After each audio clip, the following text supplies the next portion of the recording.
Hi, I'm Brittany Rosenberg, and I'm a material management planner with the City of Fort Worth. Our team works on developing and improving programs to keep stuff out of the landfill.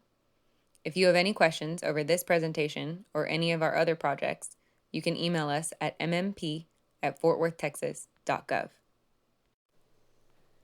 In this video, we're going to talk about how to backyard compost in Fort Worth.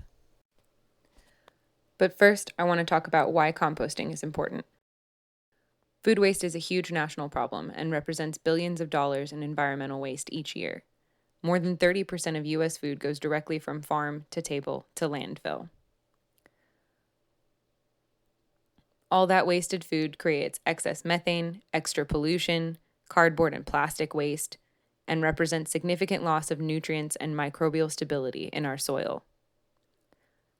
So what does that mean for Fort Worth?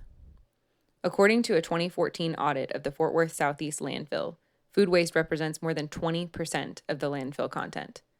This is particularly important because Fort Worth is a growing city and our landfill is nearing capacity. Its remaining lifespan is estimated at less than 33 years. So what can we do? Well, we can compost. And that's one way that we can reclaim some of the lost value back for our own soil. Simply put, compost is really healthy, complex, and very nutritional soil made from decomposing organic materials. In general, the darker the compost, the richer the composition. In the picture to the right, you see some volunteers from the compost outpost sifting their compost. This is to pull out any remaining chunks of mulched wood or leaves that haven't finished decomposing, which makes for much prettier compost, but is not necessary to the process. We're going to talk about several ways to compost in this video, but I myself am a lazy composter, so we're going to keep it pretty simple. Compost, unlike fertilizer, does not rely on an industrial process for production, but takes advantage of natural chemical processes in the ecosystem. The first step to composting is deciding what kind of system you want to use. These are examples of compost piles and corrals, and as you can see from the picture on the top right, when compost is active, it can get hot enough to steam. There's no major advantage of one type of composting over the other. It's more about finding a system that works for you. If you plan on harvesting and using your compost regularly, you will probably want to have multiple piles or sections, so you can let one finish processing while starting the next one. You can purchase a commercial composting unit or build one yourself out of scrap materials such as wire or pallets, or even use a cardboard box, which will eventually become part of the compost itself. Either way, it's very important that your compost has access to air in order for it to activate. For smaller spaces, many people prefer compost tumblers, which are more compact. You can buy a commercial tumbler, or there are many examples of DIY tumblers on YouTube. This will usually have one or two openings where you put in food scraps, and then have a label to remind you how far to turn it and when. The basic recipe for compost is very simple. It is to combine greens with browns, oxygen, and water, and to turn it occasionally. Browns are high carbon content materials, and you can see examples of those on the left. Greens are nitrogen content materials, and you can see examples of those on the right. Another nitrogen that is not listed but that is a great additive is wood ash, which is a great activator. If you're just getting started composting and you're nervous to try food waste, the most basic form of compost can be started by simply adding grass clippings to your fall leaf harvest and using a lasagna-style method of layering the two. These are examples of food scraps that most of us have in our kitchen that we could be composting, such as banana peels, eggshells, lettuce, and vegetable stems, as well as spent tea, coffee, and coffee filters. Many people also use paper towels that you don't want to put any chemical cleaning products into your compost pile, as they will be a danger to the healthy bacteria that is producing your compost. If you are a Fort Worth resident and you need extra materials, you can get free mulch from any of the 4 City of Fort Worth drop-off stations.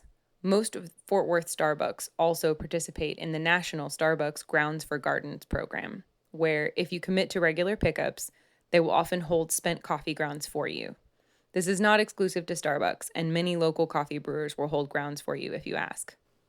Coffee is a hot compost commodity and can be added almost indefinitely to your pile. The most important part of composting in your backyard is to not include meats and dairy or non-organic materials. Items such as plastic, metal, or glass will not break down and can create a serious hazard when you go to harvest your compost. Meats and dairy will attract unwanted visitors to your compost pile and can propagate a dangerous amount of bacteria such as E. coli. In general, but especially in the city of Fort Worth, food waste should never be visible in your compost pile, but should be covered with about 12 to 18 inches of leaves, grasses, or mulch. This infographic from Take Care of Texas covers the basics of troubleshooting your compost pile. In general, the solution is almost always to add more leaves, mulch, or other carbon materials. If you find that your pile has become home to ants, you may need to adjust the amount of water in the pile, or you can always add more coffee. Ants in particular don't appreciate heavily caffeinated compost piles. To start building your first pile, gather enough materials for your first few lasagna layers. In this video, we'll be using grass clippings, this week's food waste, coffee grounds, and a ton of mulched leaves. For this video, we're using a wire cage style composter, but remember, you can use whatever compost style works for you. We started off with a layer of mulch leaves in the bottom of the bin and spread those around evenly.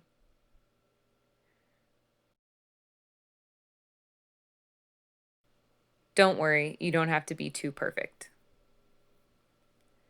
Next, we added a layer of grass clippings on top of the mulch and spread that around. Again, if you don't want to start off with food waste, you can continue layering leaves and grass clippings all the way up, and they would start composting on their own, just a little bit slower. We added more mulch to cover the grass clippings.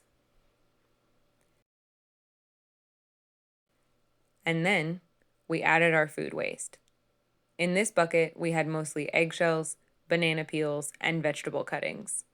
I try to keep the food waste more to the middle of the pile and don't spread it around like I do the grass clippings. This helps with unwanted visitors and pests, but it also helps keep the center of the pile hot and activated. We spread more mulch on top of that and then added coffee grounds mixed with water so they'd be easier to spread. Remember, if you have a problem with fire ants in the pile, you can always add more coffee grounds. We added more leaves on top of the coffee grounds, and we'll add even more leaves after that, because we want a really thick layer of mulched leaves and carbon material at the top of the pile.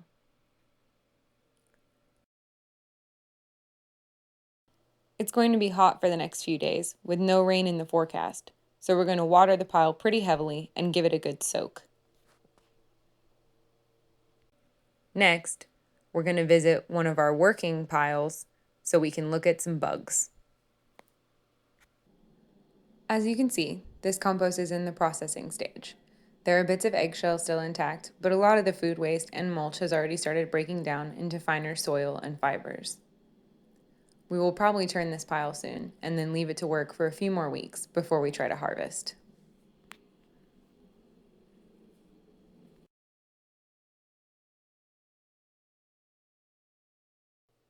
After you've built your pile, leave it for about 2 weeks in between turning it. As you turn it and occasionally water it as necessary, you will notice that the material decomposes and densifies into thick, rich dirt, and you will end up with about a third of the material you started with. Once you get your first harvest of compost, you can use it as soil to plant directly into, mix it in with other soil before planting to stretch your compost and improve that soil's composition. Or you can turn it into exposed dirt or parts of your yard that could use a little healing. Don't worry if you start seeing sprouts out of your compost pile. Those are called volunteer plants and can often turn into some of your most successful tomato or pepper producers. You can rescue and replant them, making sure you used at least a little of the compost they were growing in. Compost is the secret to bigger, more beautiful gardens and a greener, less wasteful Fort Worth. If you're interested in some hands-on learning opportunities, you can check out the composting area at the Tarrant Area Food Bank Learning Garden, or watch volunteers turning piles every Friday from around 8 a.m. to 10 a.m. at the Fort Worth Botanic Garden Compost Outpost. For more information on either of those options and safe practices during COVID-19, email us at mmp@fortworthtexas.gov. We will also be producing a suite of online classes for the Master Composter program, which I will talk more about in just a second. For more info now, you can check out the Texas A&M AgriLife Extension suite of materials, some handy guides at takecareoftexas.org, more in-depth chemistry analysis of composting at epa.gov, and some professional resources at the Roddale Institute.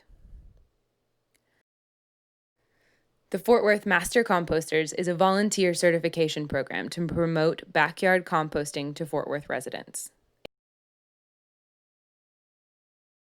It began in 2005 with just 5 bins in a corner of the Botanic Garden and has eventually grown into a large, active program headquartered at the Compost Outpost inside the Botanic Garden. Volunteers at the outpost also regularly process table scraps and coffee grounds from local restaurants and produce more than 35 yards of compost each year, which gets used at the Botanic Garden backyard vegetable garden. The volunteers of the Master Composter program have had a big impact in the Fort Worth community. As you can see here, they get a lot done and are an amazing asset for our city. To become a certified Master Composter, each volunteer must earn 20 hours of learning time, some of which is done in a classroom or online, and some of which is earned hands-on building piles. Plus, 20 hours of outreach time, educating others about composting, water conservation, and the environmental issues that affect our community. In-person Master Composter classes are currently on hold due to COVID-19, but the full course will be available online starting this fall, and volunteers will still be able to get certified as official Master Composters. If you're a teacher or parent watching this video, check out these additional resources for composting with your kids. It's a great way to learn about the environment, soil, bugs, nutrition, and a whole lot more. If you've watched this video and decided that composting is not for you, don't worry.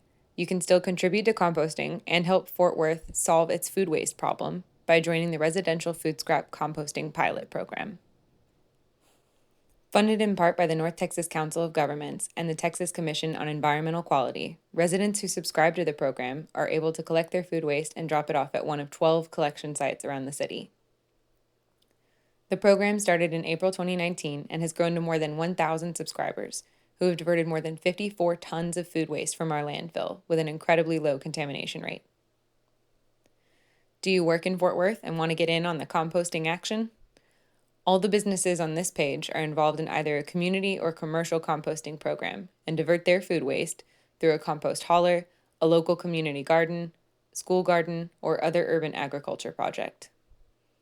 This year, the Culinary School of Fort Worth won Keep Texas Beautiful's Outstanding Program Award for diverting more than 5,000 gallons of its food waste to be composted at the Tarrant Area Food Bank Learning Garden. Remember, more than 1/3 of all food in the U.S. gets wasted. We can work together to start turning food waste into food worth. To find out more about how you, your office, your restaurant, or your neighborhood can divert your food waste, contact my team at mmp@fortworthtexas.gov.